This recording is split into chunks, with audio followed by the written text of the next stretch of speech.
It's funny how we can take certain things for granted, like haircut. Over the course of more than 50 years of living in different cities, different neighborhoods, or even visiting different countries, not once have I ever worried about whether I could find someone who could cut my hair the way I like. Then again, I'm white. But if you're a person of color, it can be an entirely different experience.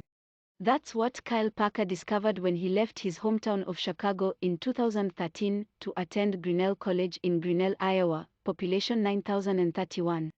While 24% of Grinnell College's students identify themselves as people of color, fewer than 10% of residents of the city of Grinnell would say the same of themselves. So it's not a surprise that finding a local barber or hairstylist with experience working with non-white hair was challenging for Parker and his classmates. The supercuts near campus didn't exactly inspire confidence. I would go into their shop and they would be like, "Oh man, I hope I don't mess you up today," Parker recalled in an interview with Digital Trends. That's just the worst feeling. That left the promising NCAA basketball player with only a few options, none of which were ideal. Drive 3 hours to nearest big city in Iowa in the hopes of finding someone who knew what they were doing, take a chance on letting a teammate cut his hair, grow his hair out, or wait until a major holiday like Thanksgiving when he could make the trip back to Chicago. Parker also discovered that not being able to get your hair cut dependably wasn't just an inconvenience, it was a blow to his general sense of mental well-being. It's not "you feel good, you perform good in life," Parker points out. It's "you look good, you feel good, you perform good." Most people don't realize that. That's not just a hunch. A 2016 study by Tomika Roper and John Barry of the University of London concluded that black men are more likely than other groups of people to find well-being benefits from a visit to the barber. Those benefits are partly due to Parker's insight that you need to like the way you look in order to feel good, but they are also from the role that barbers and stylists have historically played in black and brown communities as informal therapists. The study claims that black men socialized and talked at the hairstylist significantly more than white men or black or white women. Wondering if he was the only student of color who felt this way, Parker surveyed an incoming class of freshmen. When asked what their greatest concern was in coming to a new school in such a small community, a stunning 100% of them said finding a barber or finding a hairstylist. Armed with that information, Parker decided to do something about the lack of access to hair care professionals who he winkingly describes as adept at our hair texture.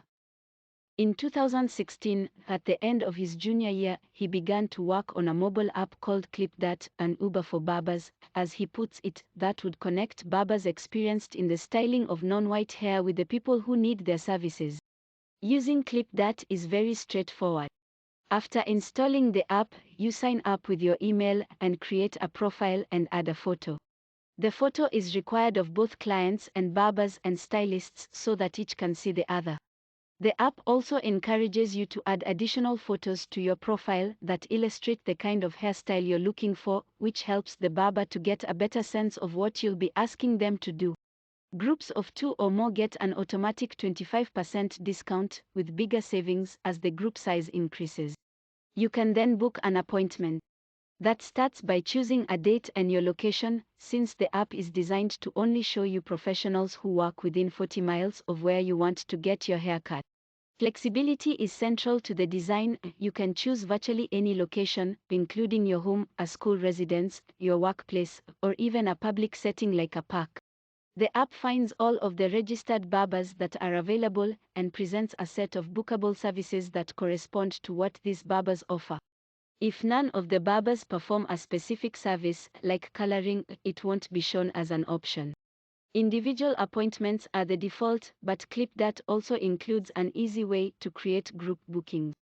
Groups are not only more fun for the clients, they make great financial sense for both clients and barbers. Groups of 2 or more get an automatic 25% discount, with bigger savings as the group size increases. And a barber who has taken the time to travel up to 40 miles round trip gets to maximize their profit. Much like Uber, both barbers and clients can be rated within ClipDart, and a barber can always turn down a client appointment request if that client's rating isn't great or if they're simply too far away for the barber to accommodate the request for the specified date and time. ClipDart vets each barber or stylist that joins the platform. We do background checks, Parker confirms. They have to be licensed before they can even use the app. Our number one concern is safety. Like Uber or even the Apple App Store, ClipDart collects 20% of the service fee. But Parker points out that it's still a better deal for barbers than the traditional barbershop arrangement, in which a barber will rarely see more than 60% of the cost of a cut. When you combine that with ClipDart's slightly higher fee structure, Parker believes most barbers will be able to clear $35 to $40 per hour. The process of developing the app proved to be a challenge. Parker was still actively pursuing his studies and a basketball career that would eventually take him to Germany, where he played professionally, so making the app was necessarily a side hustle, but one that he obsessed over. I put everything I had straight into this app, he recalled. Every time I made money from basketball games, every time I had an internship over the summer, I put it straight in. 4 years later, ClipDart was nearing the finish line. But as luck would have it, 2 days after the official incorporation of his company, on March 15, 2020, COVID-19 threw the world into total disarray.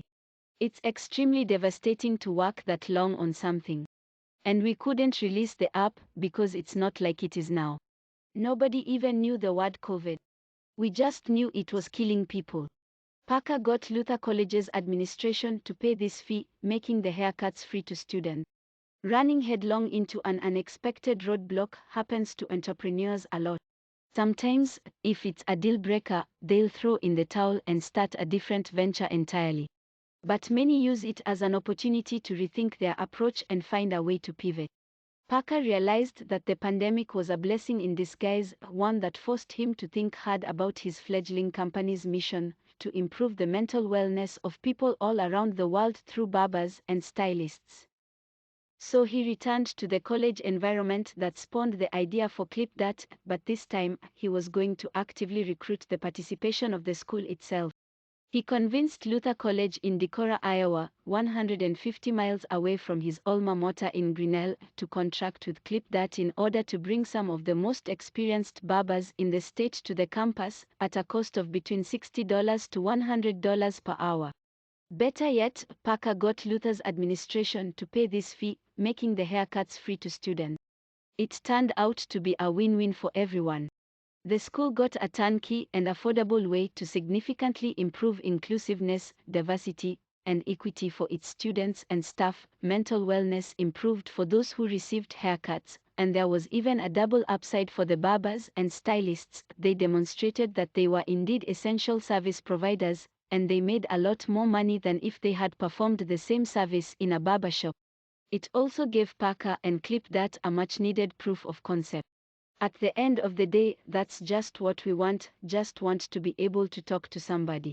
Today, Luther College continues to use ClipDart-sourced barbers every 2 weeks for appointments, and it has been joined by schools in Arizona, Nevada, Minnesota, and Wisconsin. ClipDart has partnered with hospitals, senior living centers, and conferences too, and continues to add new partnerships regularly. The pandemic also helped bring another aspect of the ClipDart vision into sharper focus: charitable giving. Parker decided that ClipDart needed to do more to help the mental well-being of those in need. Starting in December 2020, he partnered with a variety of nonprofits to conduct a series of Days of Duty events to provide free food, clothes, showers, and haircuts. Much to Parker's surprise, the attendees often bypassed the food, clothes, then showers, and headed straight for the barbers. When he asked them why, they said what they really wanted was to be able to sit for 45 minutes and have a conversation with someone. At the end of the day, Parker observes, that's just what we want, just want to be able to talk to somebody, talk about our trials and tribulations, and be honest and open. Each of these events serves around 100 to 150 people over the course of about 3 hours. The effort proved so successful that earlier in 2022, ClipDart created its own registered 501 charitable organization called the ClipDart Give Back to continue the work. We know that this mental wellness crisis is all around the world and we have to fix it. That's our mission. As ClipDart's nonprofit and for-profit partnerships began to mature, Parker turned his attention back to the mobile app that had been shelved in 2020. The ClipDart app made its official debut on the Apple App Store on February 14, 2022. There's an Android version of ClipDart too, though until it gets added to the Google Play Store, it's only available as a sideloadable APK. As a newly launched service, ClipDart barbers are still concentrated in just one market, Phoenix. Parker has decided to focus his limited marketing resources on that metro area and then attempt to grow to other locations as the app starts to pick up steam. It's a formula that worked well for Uber, and Parker believes it can work for ClipDart too. He believes that the virtuous circle he has created via the ClipDart Give Back organization will also help drive adoption by both barbers and clients alike. Everything feeds off itself. The more barbers we get at the ClipDart Give Back, the more they understand how essential they are, the more they understand that this is about mental wellness, not about money, even though they are getting paid, he said. As for the future, there's apparently no limits to the ClipDart vision. Parker sees the three pillars of the company, the app, the partnerships, and the give back, as the key to an eventual global expansion, bringing the benefits of a really good haircut to all who need it, whether they can afford the full fee or not. This is not about just making ClipDart bigger. We know that this mental wellness crisis is all around the world and we have to fix it. That's our mission, Parker said.